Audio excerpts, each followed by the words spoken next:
Bonjour, bonsoir, bienvenue dans cette nouvelle vidéo Top Flop. Aujourd'hui, on est dans la catégorie Flop. Fait que je vous dis mes 10 flops de l'année. Et il y en a qui vont pas être contents. Et là, pourquoi du comment je suis pas sur la chaîne des chialeux? Ben, c'est que je suis seul aujourd'hui, de 1. Et de 2, on va faire une vidéo des Top Flops ensemble, tout le monde. Fait que on va garder ça pour la chaîne commune. Donc sans plus attendre, on part avec la 10e position. Joker Folie à 2, c'est le film qui a fait peut-être pleurer beaucoup de gens cette année, puis peut-être pas pour les bonnes raisons, parce que oui, il y a beaucoup de déçus. Le film a vraiment pas marché comme les studios s'y attendaient. En même temps, c'est normal quand tu fais pas de la fausse publicité, mais en même temps, tu vends ton film sous un autre genre qui est pas le bon. En tout cas, c'est une comédie musicale. J'allais dire romantique. Oui, puis non, mais c'est une comédie musicale à la base. Les chansons sont pas fameuses. D'habitude, une comédie musicale, tu sais, ça explose, c'est le fun, ça pète. Les chansons font avancer l'histoire, là, non. Honnêtement, Lady Gaga, je m'attendais à beaucoup plus. Elle est pas mal oubliable. Joaquin Phoenix, il y en a beaucoup qui vont être déçus. Hein? Il y en a beaucoup qui pensaient que c'était leur Joker préféré. Mais avec ce film-là, c'est sûr qu'il est redescendu dans les classements. Puis Heath Ledger vient de repogner la première place chez bien du monde. Le film n'est pas plus haut parce qu'il est bien intéressant quand tu commences à penser à l'idéologie derrière celui-là, de détruire la figure iconique du premier pour montrer, mettons, que c'est pas normal qu'on apprécie le personnage du Joker parce que c'est un fou. 9e position. Doom partie 2. Et arrêtez tout de suite de crier. Oh my god, qu'est-ce que ça fait là? Je m'en fous. Je m'en fous. Moi, c'est mon opinion. J'ai dit qu'il était 9 et 9. Ok, vous êtes chanceux que j'ai pas mis top 3 là. Pour ma part, j'ai assez parlé de Doom 2, fait que moi, je me rembarque plus là-dedans. C'est mon avis, j'ai le droit d'avoir la mienne. Si vous voulez plus de mon avis, justement, vous pouvez aller sur la chaîne des chialeux. J'ai fait une vidéo critique / parodique, ok, parce qu'il y a beaucoup de monde qui pensait que tout ce que je disais était premier degré. 8e position. Argyle, qui est comme le petit frère de Kingsman, mais qui vient peut-être dans le même univers. En tout cas, c'était comme ambigu, là, savoir la scène post-générique de tout ça. C'était un film pété, c'était fun, mais les effets spéciaux étaient dégueulasses. Puis si c'était pas de ça, je pense que ça serait plus haut. Peut-être même dans les tops. Position numéro 7. Détestable moi 4. Oh, comment étirer une franchise? J'ai pas pensé, mais j'aurais pu mettre Kung Fu Panda aussi. Kung Fu Panda est sorti cette année?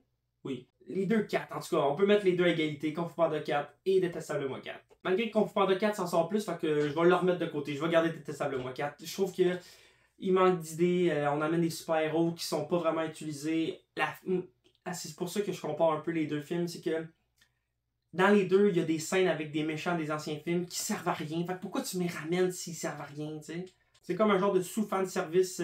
On se dit, c'est des enfants, ils n'ont pas besoin de parler, les méchants, fait qu'ils vont être contents. J'avais écouté le 3 à l'époque, même pas à l'époque, je l'avais écouté en retard parce que ça m'intéressait plus. Mignon 1, je l'avais vu, le Mignon 2, je l'ai pas vu. La grosse hype qu'il y avait au cinéma, c'était drôle par contre. Mais ça vient moins me chercher. 6e position. Alien Romulus mérite amplement cette 6e place. Et ça pourrait être un petit peu plus haut même, mais pas de beaucoup. Un petit peu, mais pas de beaucoup.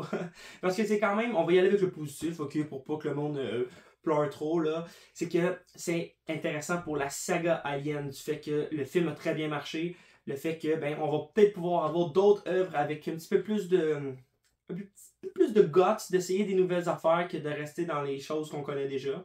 Faut savoir que moi j'ai écouté toutes les Aliens cette année pour être au rendez-vous pour Romulus et j'ai été déçu. Parce que oui, tous les autres films sont meilleurs que lui. Autant Alien 4, autant Covenant, autant Prometheus.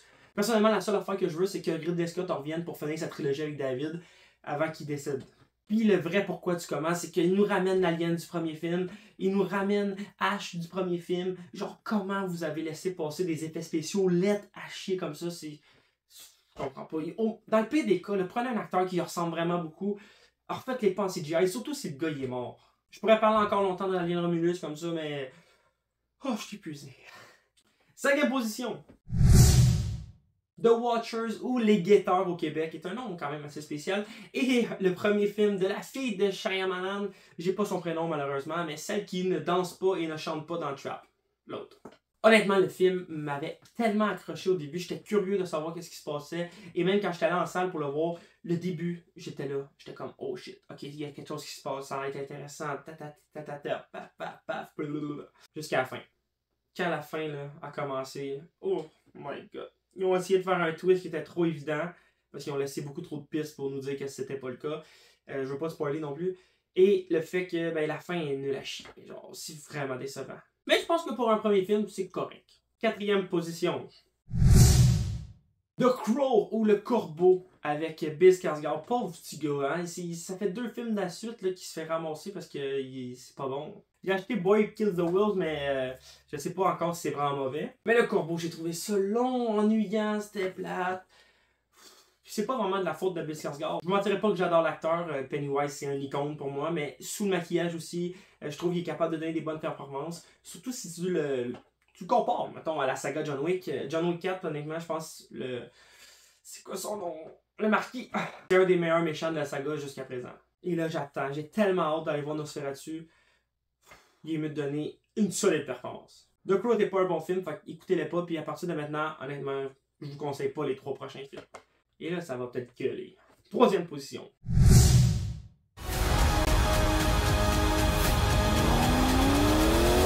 Remember me. Furiosa est un film que je m'avais préparé à aller voir en écoutant toutes les Mad Max. Fait que les 3 premiers, Fury Road, et ben j'étais prêt. Premièrement, ben les 3 premiers, je les ai trouvés corrects sans plus. Fury Road, j'ai trouvé ça appréciable, mais c'était pas. J'ai pas capoté. Honnêtement, je suis pas un grand fan de la série Mad Max. Fait que je m'avais dit Furiosa. Peut-être qu'ils vont me surprendre. J'ai trouvé ça long. En partant, j'ai trouvé ça laid. Parce que oui, je trouve que moi, dans un film qui a pas d'effets spéciaux finis, je suis désolé, mais ça passe pas. Ça aurait pu être intéressant, mais je trouve que ça fait tâche à la Furiosa qu'on a dans Fury Road. Puis honnêtement, tort en méchant, là, moi, pas capable. Il y a une période de l'année où j'ai été plus violent que ça avec Furiosa, mais là, je me suis un petit peu calmé du fait que ben, je ne le réécouterai pas, ce film-là. Fait que même si vous me dites que c'est bon, j'en ai rien à foutre. Top 2!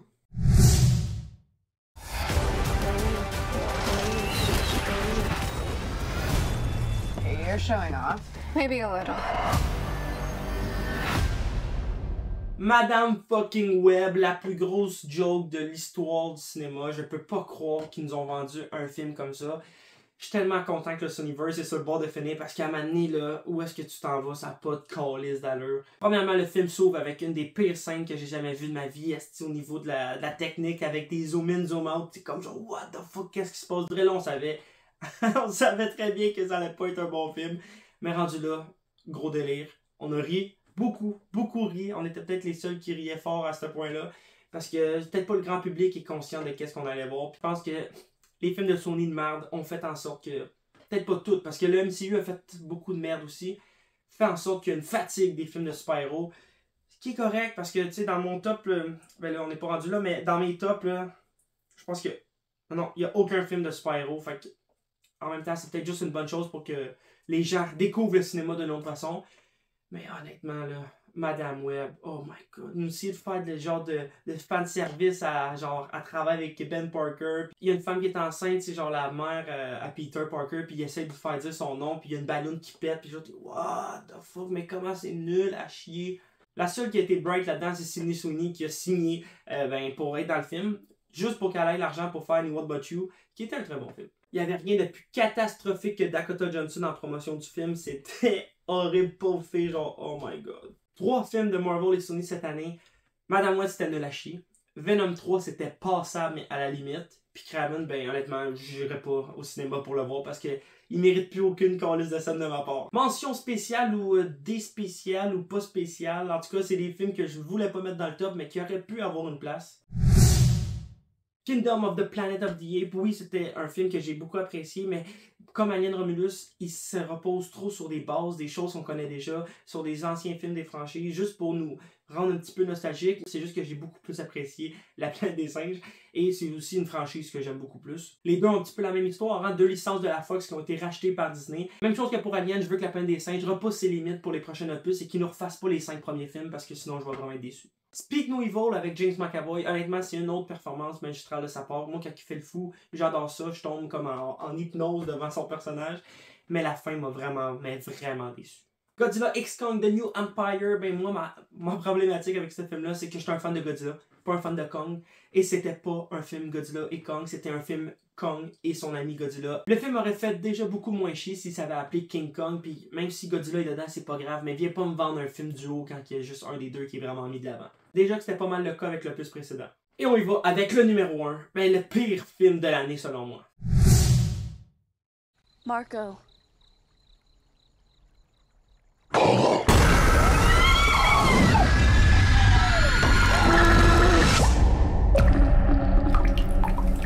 Souvent, c'est ça, c'est des films d'horreur. Night Swim, c'était le premier film que j'ai vu en salle cette année. Et c'était nul à chier. Comment scraper un concept qui aurait pu être intéressant malgré que oui, on parle juste d'une piscine hantée. Mais oh my god, comment se foutre de nous, genre. Je sais pas si c'est Blumhouse ou peu importe qui a fait ça, mais faut que j'arrête de voir ces films-là. Je peux pas croire encore que les films d'horreur américains comme ça existent. Même chose pour Imaginary que j'ai pas vu personnellement parce que ça avait l'air vraiment pire. Pire. C'est avec des petits films comme ça, comme Night Swim, où est-ce que vous devriez essayer d'avoir plus d'ambition, d'essayer des nouvelles choses pour être capable de renouveler le genre. Quelle déception. Je pouvais pas croire que mon année 2024 commençait avec un flop comme ça. Puis je pense que je l'avais dit directement à la blonde. J'ai dit, je pense qu'on vient de voir le pire film de l'année. Il y avait des effets spéciaux laids là-dedans aussi.